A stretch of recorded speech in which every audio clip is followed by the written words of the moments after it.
बैठे हुए भी उठाए। उठाओ सभी लोग हाथ, विजय के संकल्प की मुट्ठी बींचो और प्रचंड आवाज से बोलो, भारत माता की, भारत माता की। देखो भाई, सीता माता की धरती है। मैं जोर से प्रभु श्री राम का जयकारा लगाऊंगा, सभी लोग साथ देना है। मेरे साथ बोलिए, जय श्री राम, जय जय श्री राम। आज झंझारपुर इस बड़ी सभा में मेरे साथ उपस्थित जदयू के सांसद श्रीमान संजय झा जी, बिहार सरकार के मंत्री नीतीश मिश्रा जी, बिहार सरकार की मंत्री बेन शीला मंडल जी, ललन मंडल जी, रामप्रीत पासवान जी, विनोद नारायण झा जी, अरुण शंकर प्रसाद जी, सुधांशु शेखर जी, मीना कामत जी, राम कुमार राय जी, लक्ष्मेश्वर राम जी, वीरेंद्र कुमार चौधरी जी, ऋषिकेश कुमार जी, शंकर झा जी, श्री फूले भंडारी जी, संतोष पासवान जी और हमारे दोनों प्रत्याशी रामप्रीत मंडल जी और अशोक यादव जी आए हैं। अशोक जी पहुंच नहीं पाए हैं। पहले रामप्रीत जी के लिए बहुत जोर से ताली बजाकर उनका स्वागत करिए भाइयों बहनों। और आज झंझारपुर में आए हुए प्यारे भाइयों बहनों, माताओं और मेरे जिगर के टुकड़े जैसे युवा मित्रों, आप सभी को नमस्कार, राम राम। भाइयों और बहनों, झंझारपुर की इस धरती से सभी मिथिलांचल के लोगों को प्रणाम कर कर मेरी बात की मैं शुरुआत करता हूं। भाइयों बहनों, बाबा बिंदेश्वरनाथ, बाबा पंचानन, मां चामुंडा, इसके साथ साथ सीता माता के मंदिर, ये सभी धर्म स्थानों को मैं प्रणाम कर कर मेरी बात की शुरुआत करता हूं। जब मैं यहां आया हूं तब जनकवी विद्यापति जी, महान दार्शनिक मंडन मिश्र जी, वाचस्पति मिश्र जी, वीर पूरन मंडल जी, पंचानन झा जी और स्वतंत्रता सेनानी रामेश्वर यादव को प्रणाम कर कर मेरी बात की शुरुआत करना चाहता हूं।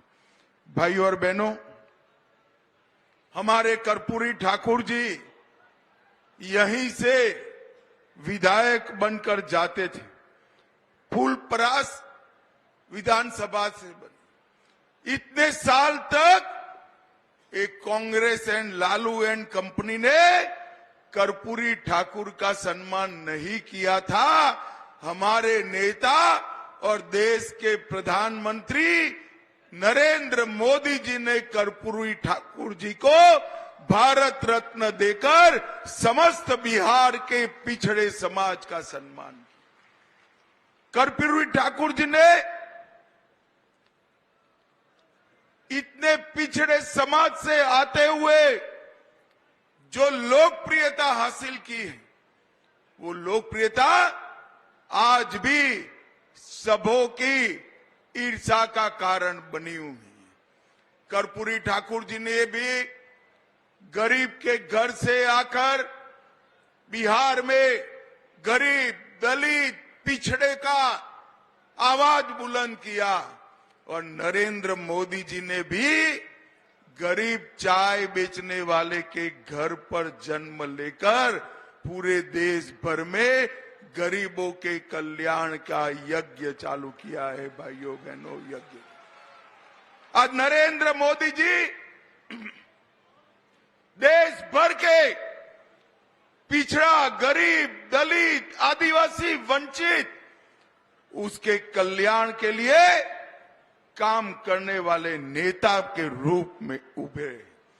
भाई और बहनों, मोदी जी को तीसरी बार प्रधानमंत्री बनाना है ना भाई? जोर से बोलो, बनाना है ना? मैं इसका मतलब समझाता हूं। तीसरी बार प्रधानमंत्री बनाने का मतलब है बिहार के अंदर से जातिवाद को समाप्त कर देना, आगे मेरिट्स में राजनीति चले। तीसरी बार प्रधानमंत्री बनाने का मतलब है बिहार के अंदर से, देश के अंदर से भ्रष्टाचार को समाप्त कर देना। देश के खजाने की पाई पाई जिस पर गरीब का अधिकार है वो गरीब को मिले, ऐसा शासन लाने का मतलब है नरेंद्र मोदी को प्रधानमंत्री बनाना। भाइयों और बहनों, मैं आज यहां आया हूं तब जंजारपुर की इस विशाल सभा से देश भर के मतदाताओं को आज मैं पूछने आया हूं। ऐसा होने वाला नहीं है। मोदी जी का जीतना निश्चित है, मगर स्वप्न में भी सोच लो, ये घमंडिया गठबंधन, ये इंडी अलायंस अगर जीतता है तो देश का प्रधानमंत्री कौन बनेगा? इनके पास कोई नेता है क्या? जरा जोर से बोलो, है? मुझे बताओ, ये लालू यादव जी को देश का प्रधानमंत्री बना सकते हैं क्या? स्टालिन जी देश संभाल सकते हैं क्या? ममता बनर्जी संभाल सकती है क्या? ये राहुल बाबा के बारे में दूर दूर से भी सोच सकते हैं क्या? झंझारपुर वालों, अगर भगवान न करे इनमें से इंडिया अलायंस की सरकार आई तो इन्होंने कहा था एक एक साल हम प्रधानमंत्री पद बांट लेंगे। एक साल शरद पवार जी बनेंगे, एक साल लालू जी बनेंगे, एक साल ममता जी बनेगी, एक साल स्टालिन बनेंगे और कुछ बचा खुचा होगा तो राहुल बाबा बनेंगे। देश इस तरह से चल सकता है क्या? जोर से बोलो, चल सकता है क्या? देश पर कोरोना का संकट आया, इस देश के मजबूत नेतृत्व ने देश को संभाल कर बाहर निकाला। देश पर आतंकवाद का साया था, इस देश के मजबूत नेतृत्व ने, नरेंद्र मोदी जी ने बाहर निकाला देश को। देश में नक्सलवाद था, बिहार में भी था। नक्सलवाद का खात्मा करने का काम ये मजबूत नेतृत्व ने किया और मोदी जी के नेतृत्व में ही G20 हुआ और पूरी दुनिया में भारत का सम्मान बढ़ाने का काम भी ये मजबूत नेतृत्व किया। भाई और बहनों, देश को मजबूर नेतृत्व नहीं चाहिए, देश को मजबूत नेतृत्व चाहिए। झंझारपुर वालों, मैं आपको पूछने आया हूं, आप सभी को कोरोना का टीका लगा है या नहीं लगा है? अरे जोर से बोलो, लगा है या नहीं लगा है? 4 आना भी खर्च हुआ है क्या? मोदी जी ने कॉफी पिलाकर मुफ्त में टीका लगाया ना? छोटे बड़े गरीब धनवान सभी को लगाना भाई। मोदी जी ने 130 करोड़ टीके लगाकर भारत को कोरोना से सुरक्षित करने का काम हमारे नरेंद्र मोदी जी ने किया है। और उस वक्त ये राहुल बाबा मखौल उड़ाते थे, टीका मत लगाइयो, ये मोदी टीका है। ये तो अच्छा है भाई, झंझारपुर वाले उनकी सुनते नहीं, सभी ने लगा दिया। जब राहुल बाबा को लगा कि सभी लोग लगाते हैं एक दिन अंधेरे में जाकर वो भी टीका लगाकर आ गए। अरे राहुल बाबा, शर्म करो, शर्म करो। कोरोना जैसी बीमारी के समय, महामारी के समय भी आप राजनीति करते हो। झंझारपुर वालों, मुझे बताओ, ये कश्मीर जो है हमारा है या नहीं है? जोर से बोलो, है या नहीं है? ये खड़गे साहब कहते हैं बिहार और राजस्थान का कश्मीर से क्या लेन देन है। अरे खड़गे साहब, 80 पार कर गए आप, परंतु देश को समझ नहीं पाए। कश्मीर के लिए मेरे झंझारपुर का बच्चा बच्चा अपनी जान देने के लिए तैयार है। जान 70 साल से ये लोग धारा 370 को एक अनौरस बच्चे की तरह संभाल कर बैठे थे। नरेंद्र मोदी जी ने 5 अगस्त 2019 को धारा 370 को हमेशा के लिए समाप्त कर दिया और कश्मीर को हमेशा के लिए भारत का बना दिया। भाई और बहनों, यूपीए के 10 साल में आए दिन बम धमाके रहते, कोई कुछ नहीं बोलता था, तुष्टीकरण की राजनीति होती थी। मोदी जी आए, उरी और पुलवामा में बम धमाका हुआ, 10 ही दिन में पाकिस्तान के घर में घुसकर ये देश को संभाल नहीं सकते। मोदी जी का नेतृत्व ही कोरोना से भी बचा सकता है, आतंकवाद से भी बचा सकता है। कश्मीर में शासन सुशासन मोदी जी ही स्थापित कर सकते। मुझे बताओ भाई, मैं सीता माता की धरती पर आया हूं, अयोध्या में राम मंदिर बनना चाहिए था या नहीं बनना चाहिए था? जोर से बोलो माताएं बहनें, विशेष जोर से बोले, बनना चाहिए था या नहीं बनना चाहिए?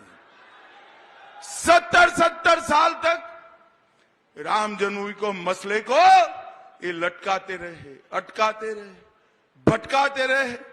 मोदी जी ने 5 ही साल में केस भी जीता, भूमि पूजन भी किया और प्राण प्रतिष्ठा कर कर जय श्री राम कर दिया। और भाइयों बहनों, ये तेजस्वी जी को, लालू जी को, राहुल जी को, सोनिया जी को, खड़गे जी को, सबको निमंत्रण मिला कि आइए आप प्राण प्रतिष्ठा के कार्यक्रम में अयोध्या आइए, मगर वो तुष्टीकरण की राजनीति के चलते अयोध्या नहीं गए। और मैं आज बताने आया हूं मित्रों, पूरा देश का राम भक्त और विशेषकर माताएं बहनें ये इंडी अलायंस से नाराज है, जिन्होंने प्रभु श्री राम के प्राण प्रतिष्ठा का अनादर किया, बहिष्कार किया। भाई और बहनों, मिथिला का सम्मान लालू जी के समय में बहुत नीचे ले जाने का काम किया। एनडीए की सरकार आई, नीतीश जी की सरकार आई, फिर मोदी जी प्रधानमंत्री बने। तालाब, मछली और मखाना तीनों को बचाने का और संवारने का काम एनडीए ने किया है। एनडीए ने मिथिला को सम्मान देने का काम किया है।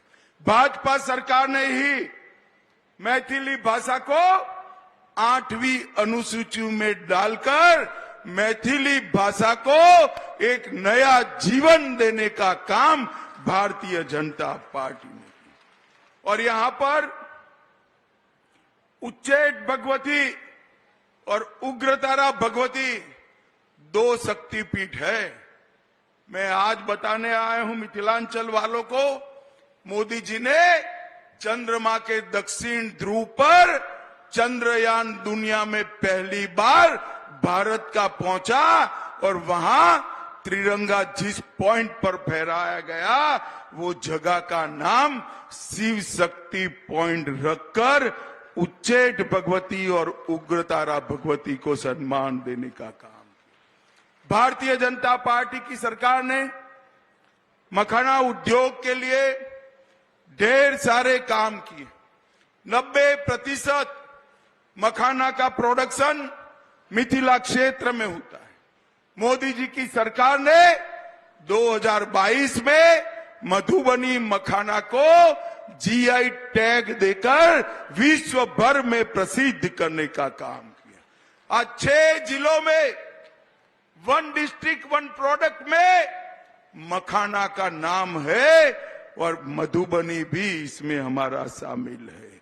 आत्मनिर्भर अभियान के तहत 10,000 करोड़ की लागत से लॉन्च की गई योजना के अंदर भी मखाना उद्योग को शामिल करने का काम नरेंद्र मोदी जी ने किया है। और सखी और स्फूर्ति योजना के तहत मखाना प्रोसेसिंग और वैल्यू एडिशन सेंटर खोलने का काम भी नरेंद्र मोदी सरकार ने किया। भाइयों और बहनों, अभी अभी ये राहुल बाबा को किसी ने पकड़ा दिया है। ओबीसी ओबीसी ओबीसी पिछड़ा वर्ग की बात करती। मैं बिहार की जनता को कहने आया हूं, पिछड़ा वर्ग का अगर कोई घोर विरोधी पार्टी है तो कांग्रेस पार्टी। और ये लालू जी भी अपने बेटे को मुख्यमंत्री बनाने के लिए पिछड़ा वर्ग विरोधी कांग्रेस पार्टी की गोदी में बैठे। भाइयों और बहनों, अभी जो मंडल कमीशन के कारण आरक्षण मिला वो 1957 में मिल जाता। काका साहेब कालेलकर कमीशन की रिपोर्ट को अगर किसी ने रोक कर रखा तो कांग्रेस पार्टी ने रोक कर रखा था। मंडल कमीशन की रिपोर्ट को किसी ने रोका तो कांग्रेस पार्टी ने रोका। और जब मंडल कमीशन इंप्लीमेंटेशन होने लगा, अमल होने लगा, तो उसका विरोध करने का काम भी कांग्रेस पार्टी ने किया। और आज मैं गर्व से कह सकता हूं, भारतीय जनता पार्टी और एनडीए ने सबसे सफल प्रधानमंत्री पिछड़ा वर्ग समाज से मोदी जी को बनाने का काम भारतीय जनता पार्टी ने। एनडीए में 27% सांसद पिछड़ा वर्ग से है। मोदी जी के मंत्रिमंडल में भी 27% मंत्री पिछड़ा वर्ग में है। केंद्र सरकार के सारे शिक्षा संस्थानों में 27% आरक्षण अगर किसी ने दिया तो हमारे नरेंद्र मोदी जी ने दिया है। नरेंद्र मोदी जी, कांग्रेस पार्टी जो पिछड़ा वर्ग विरोधी पार्टी है, और लालू जी अपने बेटे को प्रधानमंत्री बनाने के लिए कांग्रेस की गोदी में बैठे। भाइयों और बहनों, झंझारपुर के लिए भी ढेर सारे काम हुए हैं। भारतमाला प्रोजेक्ट में झंझारपुर के विदेश्वर से मधेपुरा तक 26 किलोमीटर की सड़क, नेपाल भारत सीमा सड़क परियोजना 552 किलोमीटर लंबी, 1000 करोड़ से सुपौल के बकौर और मधुमती जिले में भेजा के बीच 10 किलोमीटर लंबा सड़क पुल बन रहा है, जो देश का सबसे लंबा ओवरब्रिज बनने वाला है। भाइयों बहनों, सबसे 1,82,000 लोगों को घर मिला। अरे 1,82,000 लोगों को घर मिला। 3 लाख लोगों को 5 लाख तक का सारा स्वास्थ्य का खर्चा आज नरेंद्र मोदी सरकार उठा रही है। 5,12,000 माताओं को गैस का सिलेंडर दिया और 8,70,000 लोगों को प्रति माह प्रति व्यक्ति 5 किलो अनाज मुफ्त में देने का काम हमारे नेता नरेंद्र मोदी जी ने किया। 7 लाख घरों में नल से जल, 3 लाख किसानों को प्रति साल 6,000 रुपया की सम्मान निधि, मखाना का आगे बढ़ाना और कोविड महामारी से पूरे क्षेत्र को सुरक्षित करने का काम नरेंद्र मोदी जी ने किया है। भाई और बहनों, मैं आज झंझारपुर वालों को पूछना चाहता हूं, मोदी जी पूरे भारत को, हमारे बिहार को, मिथिलांचल को आधुनिक युग में ले जाना चाहते हैं और लालू जी लालटेन युग में ले जाना चाहते हैं। मुझे बताओ भाई, आधुनिक युग में जाना है या लालटेन युग में जाना है? जोर से बोलो भाई। और ये लालटेन युग से एलईडी युग की यात्रा एक निर्णायक प्रधानमंत्री नरेंद्र मोदी ही कर सकते। भाई और बहनों, लालू जी के समय में ढेर सारे घपले, घोटाले, भ्रष्टाचार हुए और अब भ्रष्टाचारी पकड़े जाते हैं तो वो रोना शुरू करते हैं। मुझे बताओ झंझारपुर वालों, 12 लाख करोड़ रुपए के घपले, घोटाले, भ्रष्टाचार जिन्होंने करा है, मोदी जी ने इस पर कार्यवाही करनी चाहिए या नहीं करनी चाहिए? जोर से बोलो, करनी चाहिए या नहीं करनी चाहिए? मैं आज बिहार की जनता को बताने आया हूं, गरीबों की गाड़ी, कमाई का पैसा जिसने भी डकारा है उस पर कार्यवाही होगी, उसको जेल की सलाखों के पीछे डाल दिया जाएगा। जब जब मौका मिला, लालू जी याद करो, चारा घोटाला किया, कोबाल्ट मशीन खरीदने का घोटाला किया, कीटनाशक का घोटाला किया, शिक्षा घोटाला किया, मेगा घोटाला किया, नन बैंकिंग घोटाला किया, अलग तारा घोटाला किया, दवाओं में घोटाला किया और रेलवे की नौकरियों में और भूमि में भी घोटाला किया। भाई और बहनों, एक बात मुझे बिहार के युवाओं को कहनी, ये लालू जी के जीवन का एकमात्र लक्ष्य अपने बेटे को मुख्यमंत्री बनाना है और सोनिया जी के जीवन का एकमात्र लक्ष्य अपने बेटे को प्रधानमंत्री बनाना है। भाइयों बहनों, बिहार के युवाओं, मुझे बताओ, जो अपने बेटे बेटियों के लिए काम करता हो, दामाद के लिए काम करता हो, वो आपका भला कर सकता है क्या? कर सकता है क्या? ये परिवारवादी पार्टियां कभी आपका भला नहीं कर सकती। इनके पास ना नेता है ना नीयत है। अगर बिहार का और देश का भला कोई कर सकता है तो हमारे प्रधानमंत्री नरेंद्र मोदी जी कर रहे हैं। नरेंद्र मोदी जी। भाई और बहनों, मैं यहां कहने आया हूं, मंडल जी को जिताइए आप। रामप्रीत जी आगे आइए जरा। रामप्रीत जी को भाजपा और जदयू दोनों ने मिलकर बड़े बहुमत से जिताना है। रामप्रीत जी के निशान तीर पर जो बटन दबाएंगे वो हर वोट नरेंद्र मोदी को प्रधानमंत्री बनाने के काम में आने वाला है। मित्रों, मुझे बताइए, रामप्रीत जी को प्रचंड बहुमत से जिताएंगे क्या? जोर से बोलो, जिताएंगे? मोदी जी को फिर से प्रधानमंत्री बनाएंगे? बिहार की सभी सीटों पर एनडीए को जिताएंगे? 400 पार कराएंगे? तो मेरे साथ दोनों हाथ उठाइए, उठाइए दोनों हाथ। विजय के संकल्प की मुट्ठी भींचो और प्रचंड आवाज से बोलो, भारत माता की, भारत माता की, वंदे। PSA लाइव न्यूज से मैं हूं आपके साथ संपादक अशोक कुमार झा। हम फिर मिलेंगे आपसे बेहतरीन और ताजा खबरों के साथ। नमस्कार।